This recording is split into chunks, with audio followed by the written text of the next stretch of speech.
This is the There Is Another Way podcast from SpencerBruce.com. Making life work as a creative.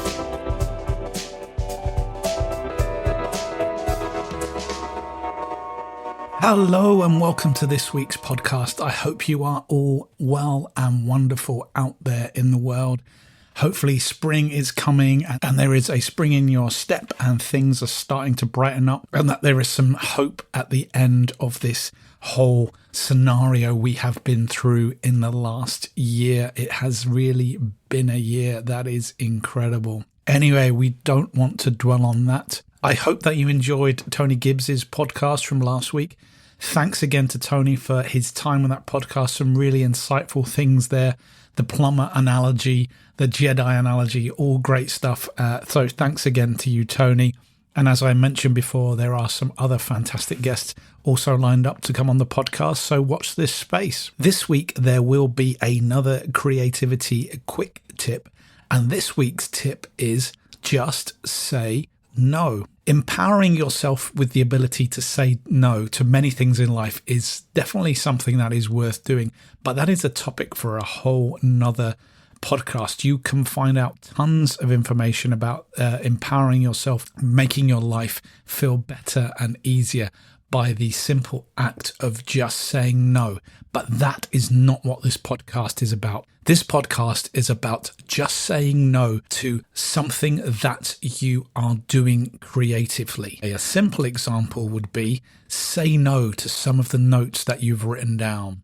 Say no to that paragraph that you wrote. What aspect of the project that you are currently working on can you just say no to? Or even more importantly, feel brave enough to just say no to? What could you take out? Say no, take it out. What line on your drawing do you feel brave enough to remove? Or if you've not committed to anything yet, what can you take out of your script? You've got an idea, you've got a blueprint of an idea. What can you say no to?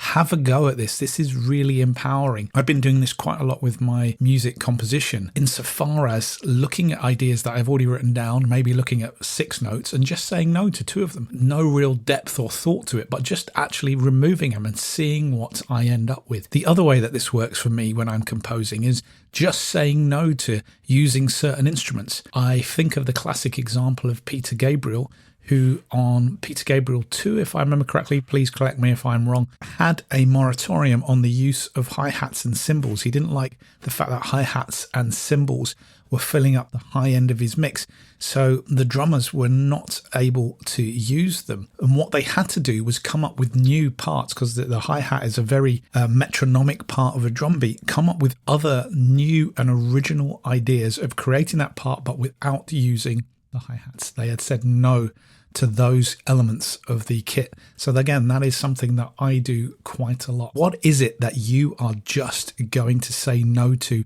in your creative work that you are doing right now, or a creative work that you're about to start? Just say no to it. See where it takes you. See how it potentially limits you and how you can get out of that limitation through creativity. With regards to saying no in your life, again, it's a really good thing to do, but perhaps I will do another episode on that side of just saying no. I hope you found that useful. Love to hear your thoughts, comments and feedback. As always, please do send me an email. Love to hear from you. And if you don't mind, it would be greatly appreciated if you could leave us a review somewhere online where you download this podcast from. But most importantly, stay safe, my friends, and I will catch you later.